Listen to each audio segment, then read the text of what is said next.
Salam sejahtera buat kita semua. Perkenalkan nama saya Riandio Tagalung, NIM 1907070444, Prodi Etnomusikologi, Universitas Sumatera Utara. Di sini saya dan teman-teman saya akan membahas sebuah materi yang diberikan oleh dosen saya yang berjudul menghormati dan menjunjung tinggi setiap keputusan yang dicapai sebagai hasil musyawarah. Sebelumnya, saya memperkenalkan teman-teman saya.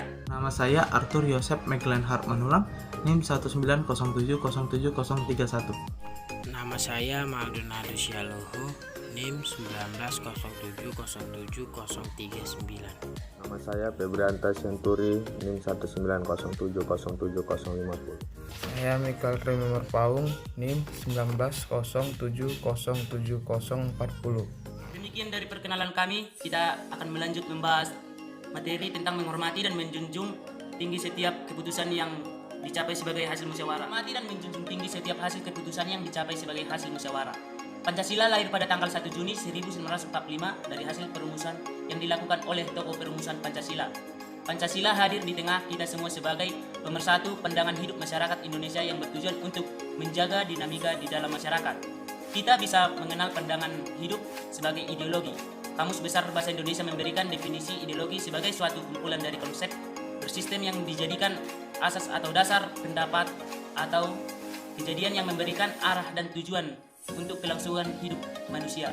Pancasila adalah ideologi dasar bagi negara Indonesia yang membentuk Indonesia menjadi negara yang memiliki konstitusi dan sukses kejar mimpi diakui banyak negara. Isi dari Pancasila itu sendiri terdiri dari 5 butir yang menjadi asas dari kehidupan berbangsa dan bernegara, yaitu 1. Ketuhanan yang Maha Esa, 2. Kemanusiaan yang adil dan beradab, 3. Persatuan Indonesia, 4. Kerakyatan yang dipimpin oleh hikmat, kebijaksanaan dalam permasyarakatan perwakilan, 5. Keadilan sosial bagi seluruh rakyat Indonesia.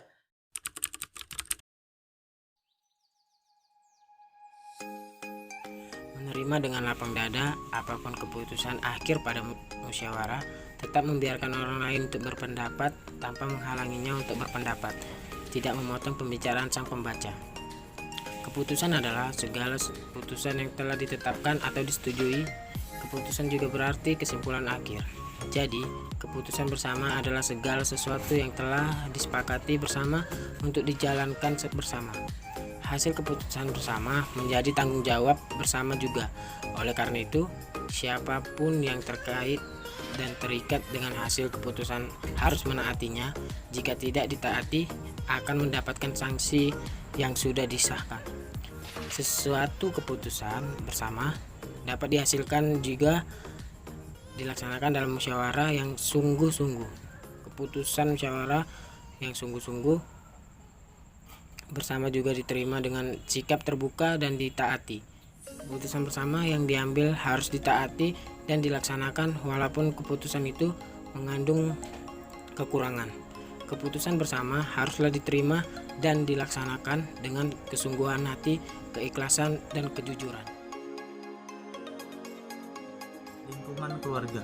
Meskipun keluarga menjadi lingkungan pembentuk pribadi yang baik, namun terkadang ada perselisihan pendapat yang berakibat pada pertengkaran. Agar perselisihan pendapat tidak menimbulkan akibat buruk, diadakan musyawarah keluarga. Contoh musyawarah untuk menghasilkan keputusan bersama di keluarga adalah sebagai berikut. 1. Musyawarah menetapkan tata tertib keluarga. 2. Musyawarah untuk melaksanakan kerja bakti di rumah. 3. Musyawarah untuk rekreasi keluarga. Keputusan bersama antar keluarga harus diterima dan dilaksanakan dengan sungguh-sungguh. Wujud pelaksanaan hasil musyawarah di lingkungan keluarga antara lain: 1. Menaati tata tertib keluarga. 2. Menjalankan tugas kerja bakti sesuai kemampuan. Masyarakat merupakan lingkungan pergaulan antar sesama manusia yang memiliki berbagai perbedaan, seperti bahasa, agama, suku bangsa, dan adat istiadat. Pada setiap biasanya berlangsung suatu musyawarah itu terutama menyangkut kepentingan masyarakat, seperti musyawarah pemilihan ketua RT, kerja bakti lingkungan, dan perayaan kemerdekaan. Musyawarah dilakukan untuk menghasilkan keputusan bersama. Musyawarah hendaknya dilandasi semangat kekeluargaan sehingga hasil keputusan bersama dapat diterima seluruh warga. Dalam melaksanakan keputusan bersama, hendaknya saling membuka diri, mengawasi diri, dan menaati peraturan di masyarakat. Sikap dan kesediaan untuk melaksanakan keputusan bersama sangat penting dalam membina dan mengembangkan sikap tolong-menolong dan kekeluargaan. Dalam demokrasi Pancasila, pengambilan keputusan bersama didasarkan atas musyawarah untuk mufakat dan semangat kekeluargaan. Pengambilan keputusan menurut demokrasi Pancasila juga tidak tergantung hanya pada pendapat yang mendukung terhadap keputusan, tetapi didasarkan pada pendapat semua pihak terhadap masalah yang dihadapi. Musyawarah untuk menghasilkan keputusan bersama memiliki tata cara dan persyaratan sebagai berikut. 1. Persyaratan musyawarah harus hadir sebelum musyawarah dimulai. 2. Musyawarah bisa dimulai jika peserta telah mencapai quorum. Pengambilan keputusan bersama menurut sistem demokrasi Pancasila pada dasarnya diusahakan menggunakan musyawarah untuk mufakat. Tetapi apabila tidak mungkin, keputusan bersama dapat diambil berdasarkan suara terbanyak. Melaksanakan hasil keputusan bersama.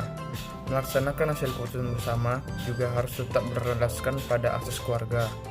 Asas kekeluargaan pada dasarnya merupakan semangat untuk memikirkan dan memperhatikan kepentingan orang lain, sekaligus kepentingan bersama. Keluarga merupakan suatu perilaku yang mencerminkan kerukunan dan kebersamaan, baik suka maupun duka. Semangat keluarga dapat diwujudkan dengan memperlakukan orang sebagai saudara yang sama sederajatnya. Terima kasih. Sekian dari hasil presentasi kami. Jika ada tutur kata yang salah, mohon dimaafkan. Thank you. Hidup mahasiswa.